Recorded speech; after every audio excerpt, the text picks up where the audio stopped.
السلام علیکم ورحمۃ اللہ وبرکاتہ۔ امید ہے کہ آپ سبھی حضرات خیر و عافیت سے ہوں گے۔ محترم ناظرین، آج میں آپ حضرات کے سامنے حضرت مولانا یوسف صاحب رحمۃ اللہ علیہ کا ایک اہم خط بیان کرنے کے لیے جا رہا ہوں، جس خط کے اندر آپ نے اللہ رب العزت کی ربوبیت، اللہ کی قدرت اور اللہ کی بڑائی سمجھائی ہے۔ اب ہم سب کے یقین کا حال تو یہ ہے کہ ہم سب کو معلوم تو ہے کہ کرنے دھرنے والی ذات اللہ ہی کی ہے، لیکن ہمارے دلوں کے اندر اس کا صحیح یقین ابھی نہیں اترا۔ اگر ہم نے اس خط کو ٹھیک سے سن کر پھر سمجھ کر اس کے اوپر عمل کر لیا تو انشاءاللہ اللہ کی ذات سے امید ہے کہ ہمیں اللہ کی قدرت بھی سمجھ میں آئے گی، اللہ کی ربوبیت بھی سمجھ میں آ جائے گی، اور اللہ نے ہمیں اس دنیا کے اندر کیوں بھیجا ہے وہ مقصد بھی ہماری سمجھ میں آ جائے گا۔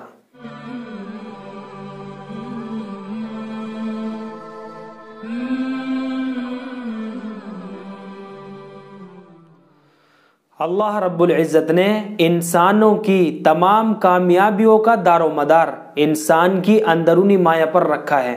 کامیابی اور ناکامی انسان کی اندر کے حال کا نام ہے۔ باہر کی چیزوں کے نقشے کا نام کامیابی اور ناکامی نہیں ہے۔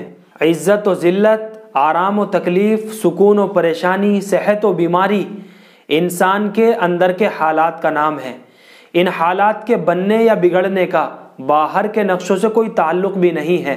اللہ جل شانہ ملک و مال کے ساتھ انسان کو ذلیل کر کے دکھا دے اور فقر کے نقشے میں عزت دے کر دکھا دے۔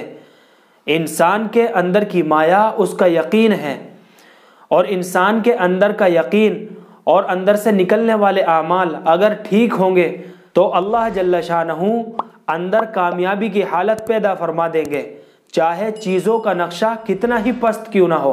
اللہ جل شانہ تمام کائنات کے ہر ذرے اور ہر فرد کے مالک ہے، ہر چیز کو اپنی قدرت سے بنایا ہے، سب کچھ ان کے بنانے سے بنا ہے۔ وہ بنانے والے ہیں، خود بنے نہیں ہے، اور جو بنا ہوا ہے اس سے کچھ بنتا نہیں ہے۔ جو کچھ قدرت سے بنا ہے وہ سب قدرت کے ماتحت ہے، اور اللہ جل شانہ اپنی قدرت سے ان چیزوں کی شکلوں کو بھی بدل سکتے ہیں، اور شکلوں کو قائم رکھ کر صفات کو بھی بدل سکتے ہیں۔ جیسے لکڑی کو اژدہا بنا سکتے ہیں اور اژدہے کو پھر سے لکڑی بنا سکتے ہیں، اسی طرح ہر شکل پر، چاہے ملک کی ہو یا مال کی، برق کی ہو یا بھاپ کی، انہی کا قبضہ ہے اور وہی تصرف فرماتے ہیں۔ جہاں سے انسان کو تعمیر نظر آتی ہے وہاں تخریب لا کر دکھا دے، اور جہاں انسان کو تخریب نظر آتی ہے وہاں تعمیر لا کر کے دکھا دے۔ تربیت کا سارا نظام اللہ رب العزت چلاتے ہیں، ساری چیزوں کے بغیر ریت پر ڈال کر پال دے اور سارے ساز و سامان میں پرورش کو بگاڑ دے، تو اللہ جل شانہ کی ذات عالی سے تعلق پیدا ہو جائے اور ان کی قدرت سے براہ راست استفادہ ہو۔ اس کے لیے حضرت محمد صلی اللہ علیہ وسلم اللہ کی طرف سے طریقے لے کر آئے ہیں۔ جب آپ کے طریقے ہماری زندگیوں میں آ جائیں گے تو اللہ رب العزت ہر نقشے میں کامیابی دے کر دکھائیں گے۔ لا الہ الا اللہ محمد الرسول اللہ میں اپنے یقین، اپنے جذبے اور اپنے طریقے کو بدلنے کا مطالبہ ہے۔ صرف یقین کی تبدیلی پر اللہ رب العزت اس زمین اور آسمان سے کئی گنا زیادہ بڑی جنت عطا فرمائیں گے۔ تو جن چیزوں میں سے یقین نکل کر اللہ کی ذات میں آئے گا ان ساری چیزوں کو اللہ پاک مسخر فرما دیں گے۔ تو اب اس یقین کو اپنے دل کے اندر اتارنے کے لیے ایک تو اس یقین کی دعوت دینی ہے، اللہ کی ربوبیت سمجھانی ہے، اللہ کی قدرت سمجھانی ہے، اور اللہ کی بڑائی بیان کرنی ہے۔ انبیاء اور صحابہ کرام کے واقعات سنانے ہیں، اور خود تنہائیوں میں بیٹھ کر سوچنا بھی ہے۔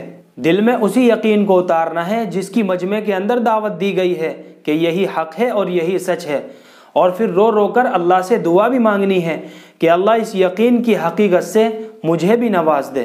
تو محترم ناظرین، یہ حضرت مولانا یوسف صاحب رحمۃ اللہ علیہ کا ایک اہم خط تھا۔ اگر ہم نے ان ساری باتوں کو اپنی زندگی کے اندر اتار لیا اور پھر اس کے اوپر عمل کرنے لگ گئے تو انشاءاللہ اللہ کی ذات سے امید ہے اللہ رب العزت ہمیں دنیا میں بھی ترقی دے گا اور آخرت میں بھی، کیونکہ ساری باتیں آخرت کے تعلق سے بھی اور دنیا کے تعلق سے بھی حضرت نے اس خط کے اندر بیان فرما دی ہے۔ کون نہیں جانتا کہ کرنے دھرنے والی ذات اللہ ہی کی ہے۔ عزت کا دینا، ذلت کا دینا، موت و حیات کا دینا، بیماری کا دینا، شفا کا دینا، سب کچھ اللہ ہی کے ہاتھ میں ہے۔ بیٹی کا دینا، بیٹے کا دینا، سب کچھ اللہ ہی کے ہاتھ میں ہے۔ تو پھر ہمارے ہاتھ غیروں کے آگے کیوں پھیلتے ہیں؟ کیوں نہیں ہے ہم سب کے دلوں کے اندر اس کا یقین؟ تو اس یقین کی حقیقت کو اپنے دل کے اندر اتارنا ہے۔ یقین ہی اصل ہے۔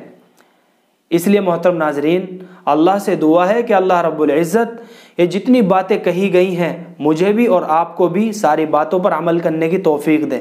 فقط والسلام۔